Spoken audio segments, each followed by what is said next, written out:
¿Qué le pasa a España? Esta es una pregunta que yo llevo haciéndome bastantes meses, y seguramente muchos de vosotros también. Es una pregunta que necesita respuesta, que merece respuesta. Y es una pregunta a la que yo voy a dar respuesta hoy. Y no pretendo convencer a nadie. Yo he creado este espacio en YouTube, como podéis ver, mi primer podcast, mi primer vídeo, con la intención de no solo de poder compartir mi opinión en total libertad, sino también para intentar animaros a algunos de vosotros a que compartáis vuestras opiniones y vuestra visión de los hechos. Vengáis desde la izquierda, desde la derecha, desde la extrema izquierda, desde la extrema derecha, desde el centro. Yo soy un liberal convencido, como ya he puesto en la descripción de este canal, pero por ese mismo motivo creo al 100% en la libertad de expresión, y yo sobre todo quiero escuchar a aquellas personas que no piensan como yo. Por supuesto que me interesa mucho saber que hay muchos ahí fuera que puede que compartan mi visión del mundo y mi manera de pensar, pero me interesa mucho más saber qué es lo que piensan desde el otro lado. Así que animaros a ser parte de esta conversación y a proporcionar vuestras propias respuestas a esta pregunta: ¿qué le pasa a España?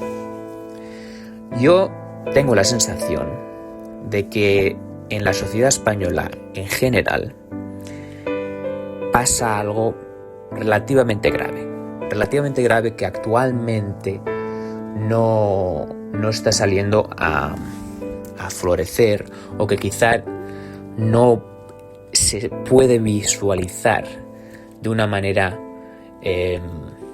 bastante clara. ¿Qué quiero decir con ello? Algunos estarán pensando, si existe, digamos, disconformidad con la situación actual política, ya se visualizó hace un par de semanas, cuando mucha gente del centro derecha y de la derecha se manifestó en todas las capitales de España. Esas manifestaciones fueron un ejemplo, o fueron una manera visual de enfado, de ansiedad e incluso de preocupación sobre el camino que hemos emprendido como país. Pero, por muy de acuerdo que yo estuviese con esas manifestaciones, unas manifestaciones que yo admiro, nunca antes tantas personas en España se habían organizado tan bien para salir de manera pacífica y de manera democrática a protestar. Pero más allá de ese hito, yo no creo que esas manifestaciones sean lo suficientemente importantes para poder ofrecer respuesta a la pregunta: ¿qué le pasa a España?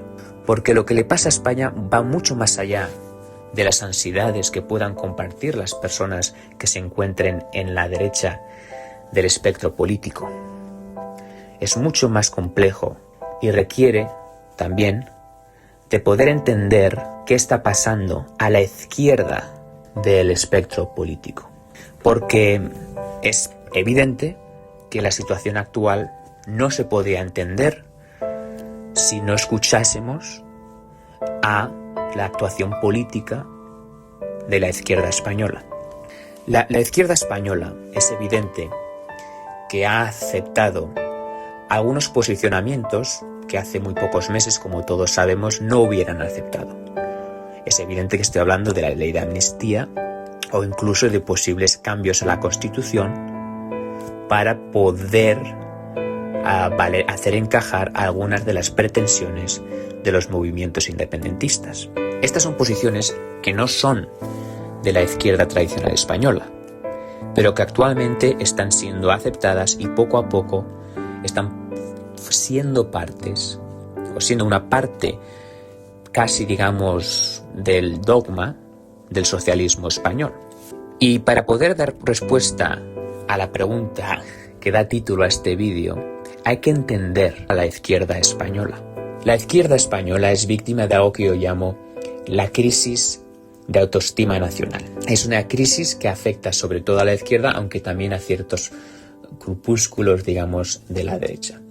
Pero es una crisis que se define por la pretensión de algunos movimientos políticos de imponer las prioridades, de imponer los deseos de los movimientos que van en contra de la Constitución o que van en contra de los valores más básicos que definen y vertebran a nuestro país sobre el interés general. En cualquier país democrático, digamos, medianamente avanzado, sobre todo en nuestro entorno, generalmente se encuentran unos pilares básicos, como es la Constitución, la jefatura del Estado, una historia, unos valores.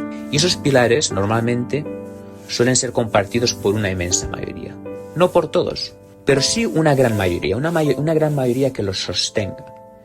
Y que esa gran mayoría no tiene por qué estar de acuerdo en todos los asuntos de la vida pública y política. Por supuesto que no. Pero sí que es importante que estén por lo menos de acuerdo en sostener estos pilares. En España estos pilares son la monarquía parlamentaria, la Constitución y la historia. Y por supuesto todos los valores que definen y engrajan estos pilares. Pues actualmente en España estos pilares solo se soportan por una parte de la sociedad, digamos por un 50%, al menos desde un punto de vista político y representativo. La política que representa a ese 50% que yo denomino el centro derecha, digamos el ramo derecho del espectro político. En ese espectro del ramo político, esos tres pilares están a salvo, digamos. Pero en la otra mitad, digamos, en el ramo izquierdo del espectro político, esos tres pilares no están actualmente a salvo.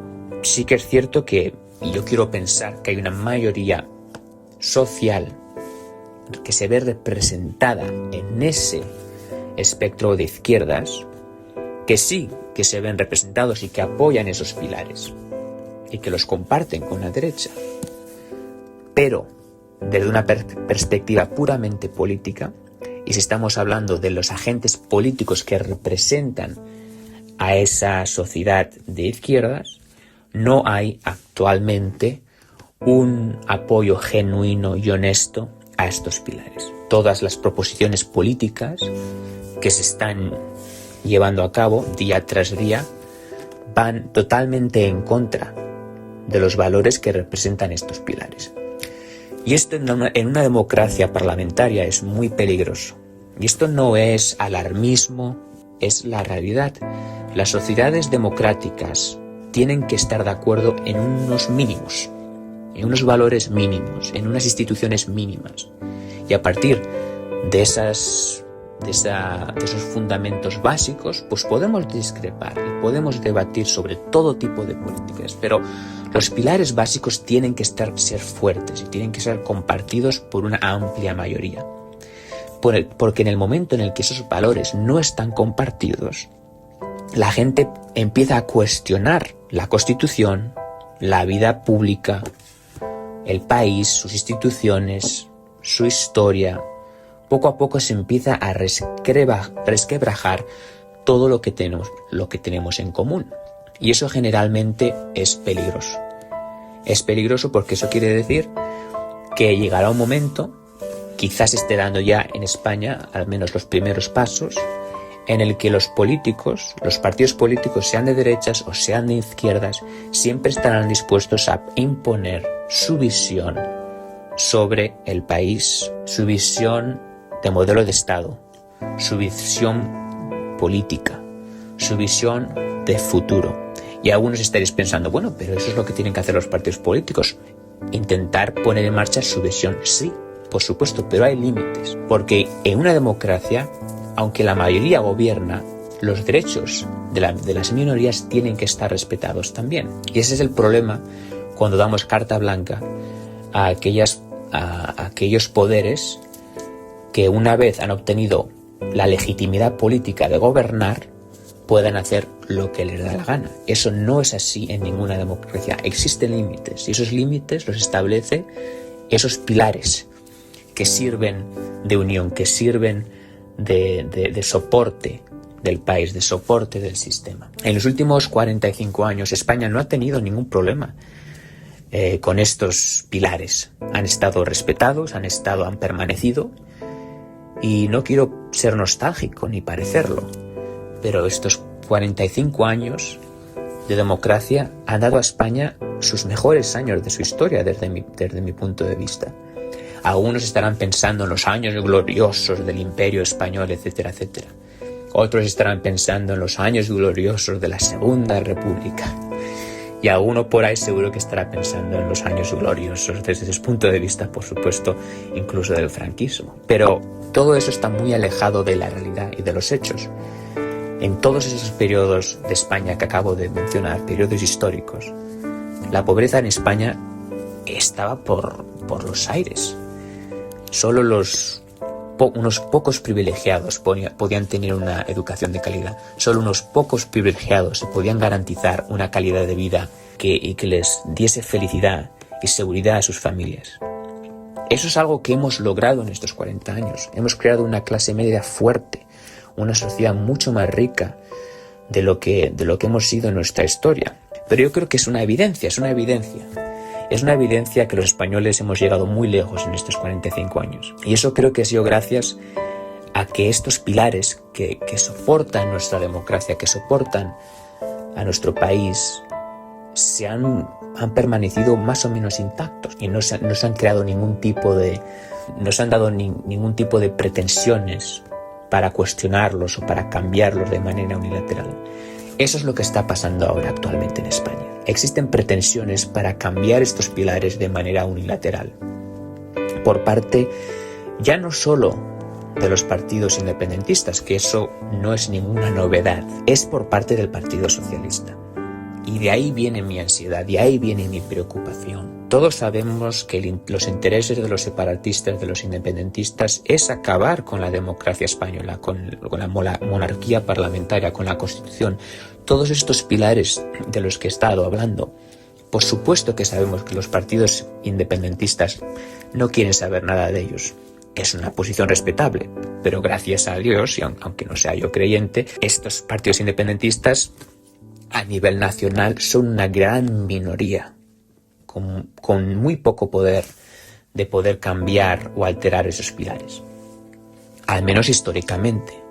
Pero por supuesto ahora se han dado las circunstancias en las cuales estos partidos tienen el poder y tienen la potestad de poder alterar estos pilares de manera unilateral. ¿Y por qué? Porque tienen el apoyo del Partido Socialista. Y eso es quizás lo más doloroso a la hora de intentar responder a la pregunta de qué le pasa a España. Es muy doloroso ver a un partido socialista dar la espalda a su país de esta manera. Yo no tengo nada en contra de las ideas progresistas de la izquierda, nada absolutamente en contra. De hecho, estoy de acuerdo con muchos de sus posicionamientos. Por ejemplo, los derechos de los homosexuales o la ley de eutanasia. Pero es que yo estoy convencido de que esto no es un debate ideológico, al menos no es un debate de izquierdas y de derechas. Este es un debate nacional, sobre valores nacionales que no tienen que ser ni de la derecha ni de la izquierda. Algunos en la izquierda pensarán que la derecha siempre está intentando secuestrar o apropiarse estos valores, pero la mejor respuesta, el mejor antídoto contra eso es tener a partidos de izquierda que también adopten estos valores sin ningún tipo de complejos. Pero volviendo a esta preocupación mía del Partido Socialista, repito, estoy de acuerdo en muchos de sus posicionamientos en términos económicos, incluso y en términos sociales, sobre todo en términos sociales. Pero me duele que España no tenga un Partido Socialista homologable a los partidos socialistas de Portugal, de Inglaterra, de Reino Unido o de Francia, por ejemplo. Porque el Partido Socialista Obrero Español actualmente se ha alejado de los pactos de la transición, se ha alejado de los valores de nuestra democracia y se ha vendido, y me duele decirlo con esta crudeza, pero se ha vendido a los posicionamientos separatistas solo por estar en el poder. Y esto no es propaganda política, no es una especie de meeting del Partido Popular, es la realidad. todo el mundo que la quiera ver, la puede ver. El Partido Socialista se ha vendido y ha adoptado la ideología separatista para poder mantenerse en el poder. Y eso es lo más doloroso de todo. El Partido Socialista ha aceptado la ley de amnistía que crea desigualdad entre los españoles y que básicamente le dice a nuestros conciudadanos que si quieren salirse de algún apuro judicial, lo único que tienen que hacer es ganar suficiente poder político, que solo con la influencia política que puedan adquirir podrán sortear a la ley. Este es un mensaje claramente antidemocrático y claramente antiliberal. También ha aceptado la narrativa separatista sobre la historia y se ha negado a debatirla y se ha negado a sacarla a la luz. Una historia separatista llena de mentiras y llena de odio contra el resto de los españoles. ¿Por qué no se contrarresta esa narrativa que es tan dañina y que solo busca crear una especie de relato mentiroso para poder justificar sus acciones políticas?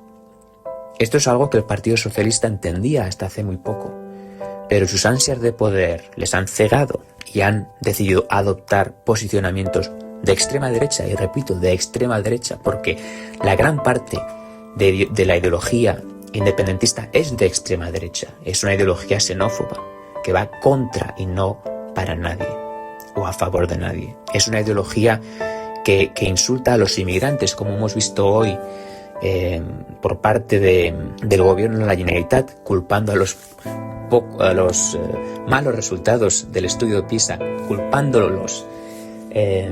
a la población inmigrante de Cataluña por esos bajos resultados, porque no aceptan que no son perfectos, porque nadie es perfecto. Es una ideología basada en el odio, basada en la xenofobia y basada en la creencia de que ellos, por ser catalanes o vascos, son mejores que los demás. Y este es un debate que hay que combatir. Es una ideología que hay que combatir. No hay que combatir, y esto es un mensaje a la derecha y al centro derecha, no hay que combatir a Cataluña o al País Vasco, no hay que combatir las ideologías que apoyan la cultura vasca o catalana. Eso es un error. La cultura vasca y catalana son tan españolas como el resto. El problema es cuando existen movimientos políticos que usan esas diferencias culturales, lingüísticas, para generar odio, para generar división en la sociedad.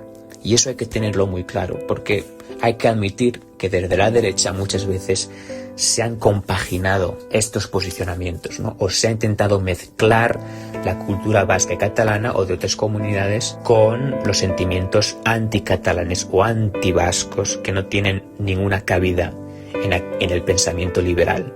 Pero bueno, volviendo al tema que nos preocupa, que es el posicionamiento del Partido Socialista. Es ahí donde encontramos y debemos encontrar la respuesta al qué le pasa a España. Porque si el Partido Socialista no hubiese perdido su autoestima, porque como he dicho antes, actualmente todo el Partido Socialista es víctima de una crisis de autoestima nacional, si no lo hubieran perdido, no se hubieran nunca molestado ni siquiera a escuchar las propuestas de Junts per Catalunya. Eso no hubiera ocurrido nunca. Hubieran decidido que el Partido Popular gobernase en minoría o incluso intentar formar una especie de gran coalición o cualquier otra fórmula política que hubiera evitado la situación actual. Pero así no fue la cosa. Pusieron por delante los intereses partidistas, los intereses personales de Pedro Sánchez y los intereses de los partidos separatistas por delante, no de los intereses de la derecha, no se equivoquen, no de los intereses del Partido Popular, sino de los intereses de aquellas personas que quieren y que desean que esos pilares que soportan a nuestro país permanezcan intactos. Es ahí donde radica, pienso yo, la respuesta a esa pregunta.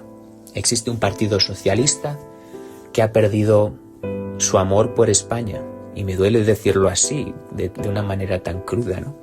Pero yo creo que hay una pérdida de amor por España, de esa España constitucional, de esa España que salió de una dictadura brutal y que sorprendió al mundo por ese cambio político tan rápido y eficaz que dio cabida a años, décadas de crecimiento social, de expansión de derechos sociales. Y actualmente todo eso se está perdiendo. Se está perdiendo porque alguien ha decidido que es más importante el poder que el interés de las personas, que el interés de la nación. Esa es la respuesta a la pregunta.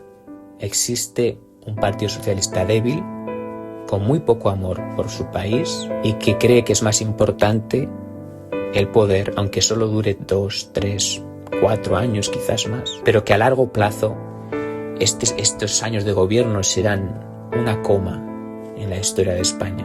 Pero desafortunadamente estos años, si las cosas siguen así y si no existen cambios en los posicionamientos del gobierno, a mí me da la sensación de que quizás la España de mañana, la España de dentro de 2, 3, 5 años, sea muy diferente a la de hoy, si es que queda país. Y ahora habrá algunos que pensarán que estoy siendo muy dramático, ¿no? Está hablando del fin de España, ¿no? Pero bueno, es así. Si tenemos un partido político que decide de manera unilateral alterar esos pilares, está creando una especie de legitimidad política paralela al resto del país. Eso así es como se dividen los países, ¿no? Cuando unos actores políticos deciden de manera unilateral crear unas estructuras de Estado políticas o una legitimidad política dando la espalda a la mitad de la población, ¿no? A la otra mitad. Eso es lo que está ocurriendo actualmente. Y eso yo creo que es muy peligroso porque va a crear un gran descontento, una gran sensación de desamparo por parte de muchas personas. Por supuesto, es un acto muy irresponsable, muy irresponsable. Espero que nada de esto ocurra. Espero que los grandes partidos políticos puedan volver a la senda del consenso y que se ponga fin, de una vez por todas, a la dictadura de las minorías.